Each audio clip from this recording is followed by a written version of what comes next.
Welcome to the Corporate Governance Program. I'm Amir Qureshi. Thank you for joining us. In this week's episode, we'll be looking at corporate governance, what it means, what it is all about. We'll be talking with some of Pakistan's leading directors who are serving on the boards of many companies and getting their perspective on the state of corporate governance in Pakistan.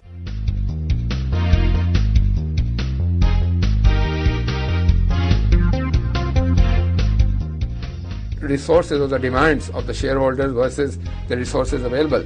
Like infinite demand of the shareholder, meaning that the shareholder would want a return, like I said, of 100%. That's precisely the advantage that, if you follow international corporate governance rules, which gives comfort to the stakeholders, which gives comfort to the investors, which gives comfort to the ordinary stock exchange shareholders. Our governance sector, actually, it is good that this thing has come to Pakistan, because we were already following this thing. That we start with, of course, a vision and a mission statement, which are then taken to the board, and board approves that mission. The world has already developed Basel solutions. The world is working in the banking sector to clean up the data.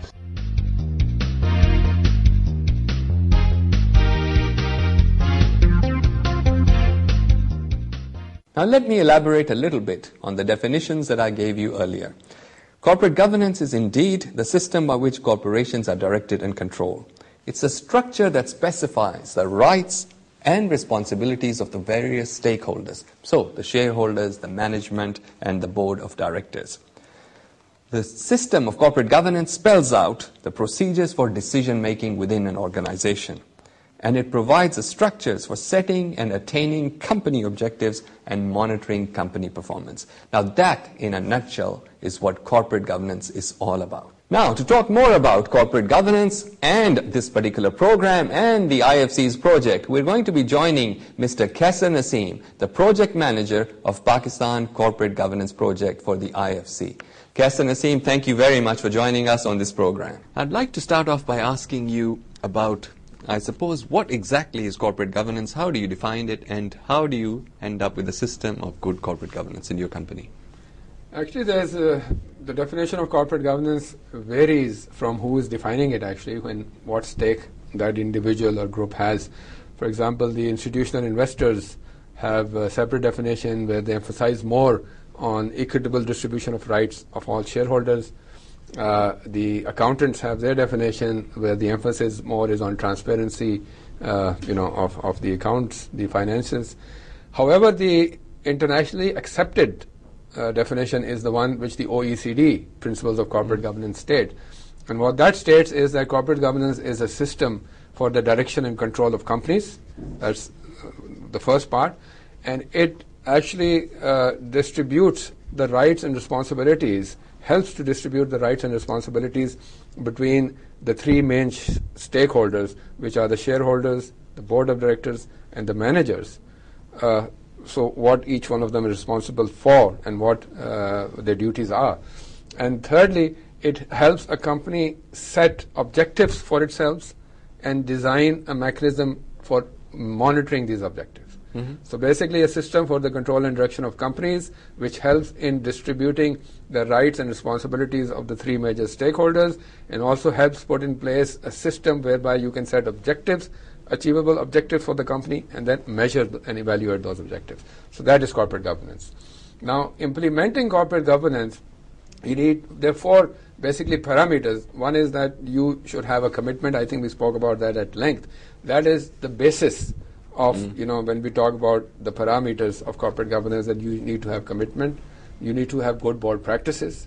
Again, I'll just mention these right now. I mean, all of them have a lot of to be said about for each one of them. The shareholder rights have to be recognized. That is, very important. And then transparency and accountability. Now, why corporate governance is required is because inherently there is a conflict amongst these three stakeholders. There's several stakeholders of companies. A buyer is a stakeholder, a supplier is a stakeholder, yes. Someone who borrows money from a bank is a stakeholder. But we talk about these three main stakeholders. Yeah. Now, there could be situations wherein, this principal and agent relationship is conflicted. meaning the principal being the shareholder, the agent being the managers of the company.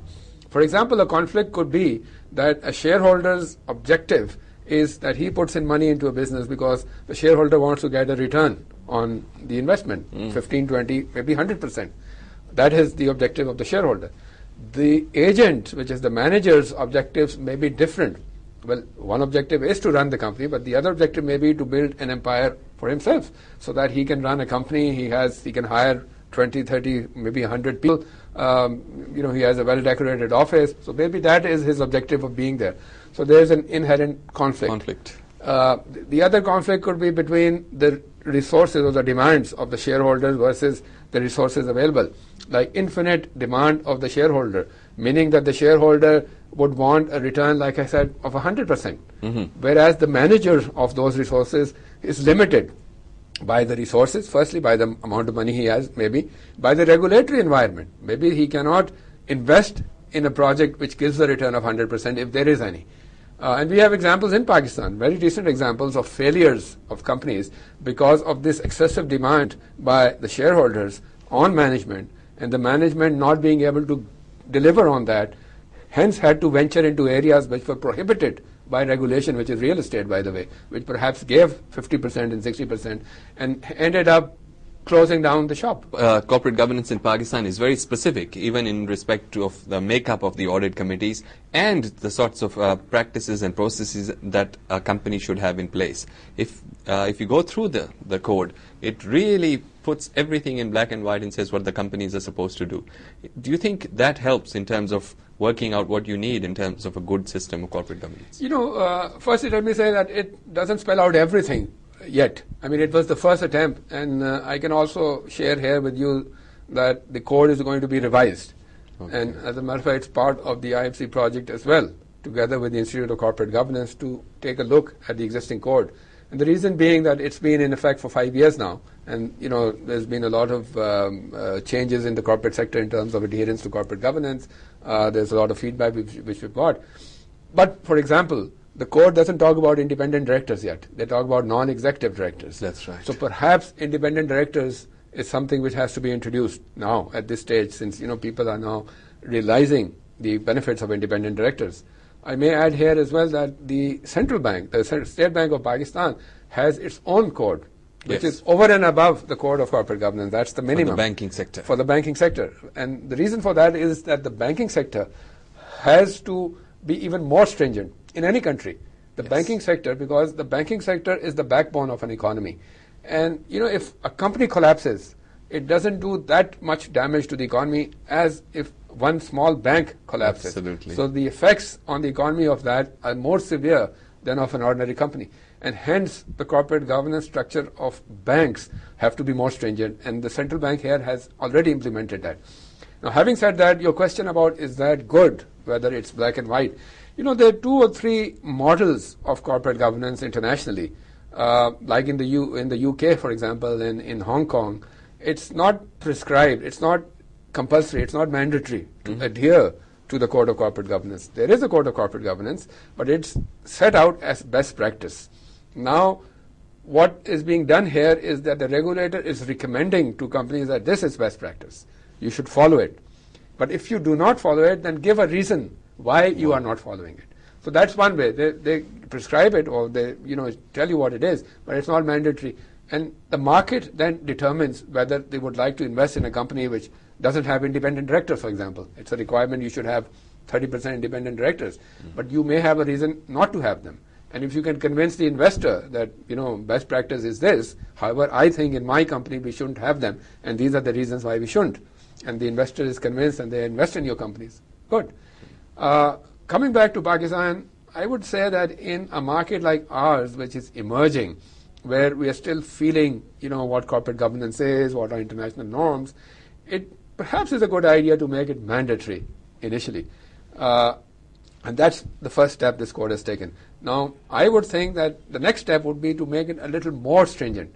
Because again, mind you, like it or not, we in Pakistan are part of the global economy. We are working in the global economy. And hence we've got to make sure that whatever is happening out there is happening in Pakistan as well.